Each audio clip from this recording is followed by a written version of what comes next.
Hey guys, welcome back to releasethecraftin. Priscilla here with another episode of Storycraft. Storycraft, of course, being the running segment on my channel where I tell you a story and I do a craft. And you guys, hi, how's it going? How are you? How's your family? I genuinely would like to know. I hope that you're doing well. I am going to tell you guys a story today, and I will post the title, the actual working title of it, in the title, but also on the thumbnail. I forget what it's called right now, and I'm not trying to look it up to remember. I'm going to tell you why. Because I listened to this story a couple hours ago in preparation of this, and then what I did was listen to more fairy tales to pass the time, and some of them had sort of to merge together, but I remember the story very distinctly because I first saw it on Hungarian Folktales, which is a channel here on YouTube. Definitely check them out. They're hilarious. I love their animation. It's just so, it's something so nice about it, like so wholesome about the stories, and just like the cutesy animation. It's really great. I love it. I watch it all the time. In fact, I rewatch it all the time.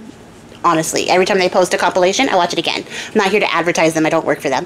But I heard this story originally on their channel, and then it came up in a different fairy tale situation. So I was like, oh, I should tell this story because it sits in my brain a little bit. And for some reason, everything about this story sits in my brain, but the title. But also, because I'm telling you this several hours after having like a fresh listen of the story, I have no notes. I took no notes for this because I was so convinced I was going to tell you guys the story immediately after. This is going to be wild. It's going to be a roller coaster probably. I don't know where this is going to go. I'm probably going to miss some stuff, and I'm probably going to add some stuff. But hopefully the story will still be good. But I don't remember what it's called, so forgive me, but I remember. Perfunctory responses in the beginning, like, comment, subscribe. It helps my channel to grow, and that is my goal this year, is to grow. I have a Patreon, which also I would like to grow. Also, you can join for free and get updates and see the stuff that I am making every month. I'm going to start doing that so that you guys can see what the rewards are if you are a free member. And then, you know, if you want to join that month to pick up the rewards, you can. And then, if you have a story you would like to hear in this segment, leave it in the comments. I'm going to get ready for spooky season coming up here soon. I have a couple more stories to check off of my list before I jump full into spooky season, because spooky season is like a solid block of time for me. And so if you have a non-spooky story that you want to hear, get your request in now, because I'm going to be wrapping that up soon. If you have a spooky story you want to hear, also put that request in, because I will be using that to fuel spooky season. But let's just get into it. In the way long ago, there was a king.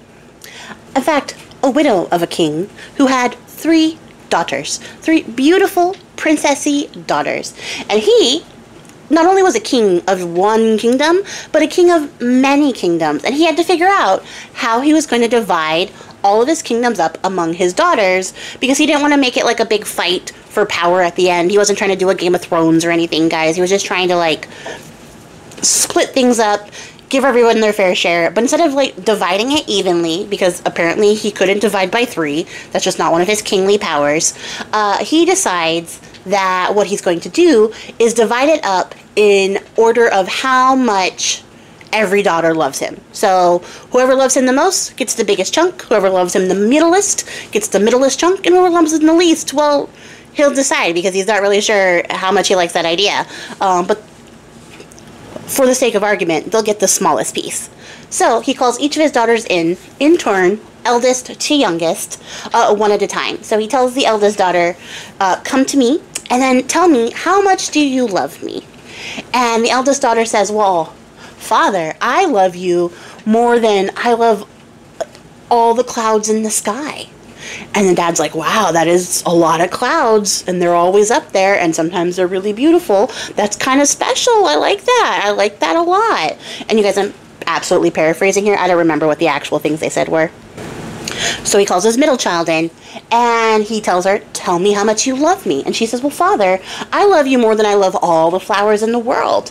And he's like, wow, first of all, that's a lot of flowers. Second of all, you really like flowers, so you must really love me. Wow, I'm so touched. And she's like, yeah, totally. So then he calls in the youngest child, and he's like, daughter, tell me, how much do you love me? And she goes, well, father, I love you as much as I love salt on food. And the dad looks at her, and he goes, are you fucking shitting me? You love me as much as salt? Just regular, basic-ass salt? And she goes, well, yeah, father, I couldn't live without it. And he goes, are you serious right now? I'm a king. I'm your father. You love me as much as basic table salt? And she goes, well, yes, of course. I do. I truly do. And he's like, get the fuck out of my house. Pack your shit and go. Get away from me. So she's like, what? For real? And he's like, yeah, absolutely, for real. Love me as much as salt, ass, get out of here. So the princess goes to her room, crying tearfully. She packs up a little tiny bag and a little bit of money, and she hits the road. She's been kicked out of court. And she doesn't understand why. But she doesn't have a choice. So she hits the road, and she makes her way downtown, walking fast, faces past, and she's homebound. Do-do-do-do-do-do. Watch me get demonetized. But at any rate, she heads out, and it turns out she has a bit of a problem, a bit of a conundrum. She doesn't have any work experience or skills. She has princess skills. She has running a household skills, but she doesn't have, like, work with your hands skills or labor skills, and she's no longer nobility. So she can't show up and just demand to run someone's household for them. But she's got to learn. So she does manage to beggar her way, from household to household, offering her services up as a housekeeper or a nanny or a maid as best as she can. And she tries to learn the tricks of the trade as she goes. And she does happen to pick up quite a few skills along the way. And she isn't finely dressed or anything like that. She was very sensible. She did take poor clothes with her. She did take, the clothes of the common people so that she wouldn't stand out because she's no longer royalty. And I don't think her dad was letting her take all of her gold and jewels with her. So, she is managing to blend in and pick up some skills as she goes. And then she manages to join the household of a prince and, work her way in as a maid. And while she's there, she tries to, downplay her look. She muddies up her face, so people are like, yeah, that's just the dirty little scullery maid. Don't really pay that much attention to her. She just works hard, and then she goes back to her little hut, and that's it, because she has a little hut. And, she lives this way for quite a while. But then, she gets it in her head that, maybe she would like to be a little bit fancier. Because, she did take her smart, regular, peasant clothes, but she did happen to take a nice gown with her, too. She managed to smuggle some of that out. And she decides she's going to put on all of her nice clothes, wash her face, do her hair, and just sort of live the experience of being a princess again and wander around the woods. So that's what she does. She gets all dolled up. She takes a little hike through the woods and pretends to be like a fairy princess or whatever the fuck she was doing out there. And, she's just floating around. And while she's floating around, flitting to and fro in the woods, the prince of the castle happens to see her. And he's like, oh my god, that woman is so freaking beautiful. Who the heck is that? And he follows her as she, flits and froze and leaps and pirouettes her way all the way back to her little tiny hut. And after a couple of minutes, he's, waiting, hoping she'll come out so he can be like, please marry me immediately. You're so goddamn beautiful. But what comes out is a little, scraggly-looking kitchen maid who goes back to work, and he's like, what the heck? And he peers in through the window of her little hut, and there's nobody in there. And you guys might think he would put two and two together and be like, oh, well, she must be the beautiful woman. But he's like, that ugly little thing couldn't possibly be this beautiful woman I just saw, so I don't know what happened. I'm just gonna go ask the help. Which is what he does. He goes and he's like, hey, do you guys know who that beautiful woman who was, running around the woods is? And they're like, no? Do you know the beautiful woman in the woods? And he's like, no, that's why I'm asking you. And they're like, no, but you would know before we would know. If there was a super beautiful princessy type of woman in the woods, you would know, sire. And he's like, oh, That's a good point. I should know. Well, I saw her go into the little tiny hut back there that that little scraggly maid came out of, and they're like, what? That Uggo? No. No, they're not. If there is a beautiful maiden, she didn't go in there. Your eyes must have been deceived. And the prince lets them gaslight him into thinking this because, of course, they all called her a big Uggo. So he was like, well, no, I don't want to be affiliated with that. So he just, discouraged, is like, okay, well, okay, shit, all right, I guess I'll just pine away and slowly die of lovesick depression until I figure out who that beautiful woman in the woods is. And the whole time, our princess, absolutely unaware of what's happening around her, what this prince is doing over there, all of his thoughts and feelings. She's like, la da da da da, I'm just a kitchen maid who sometimes puts on princess clothes and just does crazy hot girl shit in the woods. And the prince, meanwhile, as time goes on, literally does start dying of lovesick depression. He's like, oh my gosh, I can't live until I find this woman again. Instead of going to look for her, I'm just going to lay in my bed and waste away and die. And it gets to the point where the king and the queen are like, hey, buddy, why? What's up? And he tells them the whole thing. He's like, I saw this beautiful woman. She went into this hut. She came out ugly. I don't know what that's about. They told me it wasn't possible. I love this woman so much, though. She was so beautiful. If you could have seen her, I can't live unless I can marry this woman. And so the king and queen are like, all right, send out everybody. They send out all the knights in the castle, in the kingdom. They're like, go find this beautiful woman using the prince's description. And they bring all these women to the prince. And they're like, hey, is this her? Is this her? And he's like, no, none of these people are beautiful. I'm going to lay back down in my bed and die. And they're like, okay, so we've looked all over the kingdom. We can't find this mysterious, beautiful woman that you've said.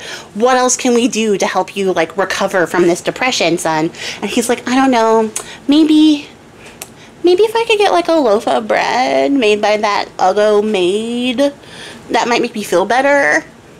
And so they're like, you want the dirty kitchen maid to make you food? And he's like, yeah, I think that would make me feel better. And they're like, we think that's how you get typhus or typhoid. And he's like, no, I think that's exactly what I want. So they're like, okay. So they make that. They tell the scullery maid, they're like, hey, secret princess, could you make this bread? And she's like, yeah, totally, for sure. I'd love to make the prince some bread. And so she goes into her cabin and she's like, don't come in here until I'm done. I'm going to make the bread. I'll come back out. And they're like, okay, we weren't going to go in your gross little cabin anyways. And she goes in there. She puts on all of her fine clothes and jewels, washes her face, washes her hands, of course, gets all cleaned up so she can do her hot girl shit, makes the bread. And while she's, like, making the bread, one of her rings happens to fall inside the dough because you're not supposed to wear rings on your fingers when you make food. She's a princess. She wouldn't know that. But any food handler will tell you, no jewelry on your fingers when you're making food. For this reason exactly. Her ring falls in the bread. So she makes a little tiny loaf of bread. She dirties herself up again, gets her scraggly clothes back on, and comes out with this little tiny loaf of bread and gives it to the king and the queen to give it to their son. And the son uses a freaking fork and a knife to eat his bread because he's not only a lovesick weirdo, he's a psychopath. Tiny little roll, fork and knife. But fortunately, because he used a fork and a knife, he didn't just hork down her ring. He finds the ring inside there, goes, this jewel has to belong to my beautiful woman, and it couldn't possibly be the person who made the bread, because everyone said she was an Uggo. So, he decides to go and demand that he will only marry the woman who fits this ring. Because we're on Cinderella logic, you guys. Only one person could possibly fit this ring. There aren't ring sizes. Nobody has a finger this size. And they venture forth. They make this announcement, right? They say the prince will marry whoever can fit this little tiny ring. And women from all over the world show up because they're like, we want to be a queen, right? So they show up, they offer their fingers, and none of them can get the fingers past their little pinky finger. And for some reason, the prince isn't like, he's convinced this little tiny ring is not a pinky ring. He's like, no, all of your fingers are just too fat. It's not a pinky ring. I know, because when you look at rings, you definitely know which finger they go on just by looking. So, eventually they start trying out the poor women because they're like, okay, none of the rich women fit this ring. They try out the poor women, none of them fit this ring. And then he's like, wait, you've tried everybody but the raggedy little scullery maid. How come she hasn't tried it? And they're like, 'cause she's ugly. And he's like, yeah, I don't care. I'm determined to find my beautiful woman who this ring belongs to. And then, you know, his parents are kind of like, are you sure it doesn't belong to the ugly maid? And maybe you want to walk that back right now before we put it on her finger? The prince does not. So they put the ring on her finger. Turns out it fits. It fits perfectly. She has little tiny dainty bird claw fingers. And it fits perfect. And so then they're like, what? 1 + 1, the math is mathing here. Are you the beautiful woman that I saw in the woods? And she's like, yeah, actually I am. If you had just asked me, I probably would have told you that ages and ages ago. You didn't have to do this whole elaborate thing if you had just asked. Actually, I'm a princess, if you guys were wondering. I'm a princess who's been exiled from her kingdom because I told my father that I love him as much as salt. And the prince is like, that's crazy. But I'm into that. Can you prove you're a princess? And she's like, yeah, absolutely. Let me go to my hut. Nobody bother me. And I'll come back out and show you how I'm a princess. So she goes into her hut, washes up, puts on her fancy clothes. She comes out and she's like, look, I'm a princess. And they're like, of course, you're a princess. Because all it takes is a bath and a dress and some jewelry to be a princess. No questions. No questions asked. And so the prince is like, okay, well, since you're a princess, will you marry me? And she's like, yeah, totally. I would love to be a princess. I am so tired of being a fucking maid. So they get married. But before they can have the actual wedding ceremony, she's like, we have to invite my dad and let him know that I'm getting married. And the prince is like, the dad who kicked you out because you love him as much as you love salt? And she's like, yeah, that one. And he's like, okay, yeah, if that's whatever you want, babe, whatever you want in your crazy little head, it's full of salt. Yeah, I love that idea. So they invite her dad and they tell her dad, like, hey, she's getting married to a prince. She's going to be a queen. And her dad, who feels kind of bad for kicking her out, like, he feels like maybe he overreacted a little bit, which, like, you absolutely did, you dick. He is relieved that she's getting married to a prince, and he's so excited that she actually managed to land on her feet and not die in the wilderness that he banished her into. He decides to go out there to join the wedding party and become, you know, and join the feast and celebrate her wedding and maybe reconcile their relationship a little bit. So at the wedding feast, she decides to tell the kitchen staff, you know, to make their food, of course, like they normally would for a big old wedding. But every dish that they bring to her father, the king, make it without salt. And we're talking everything.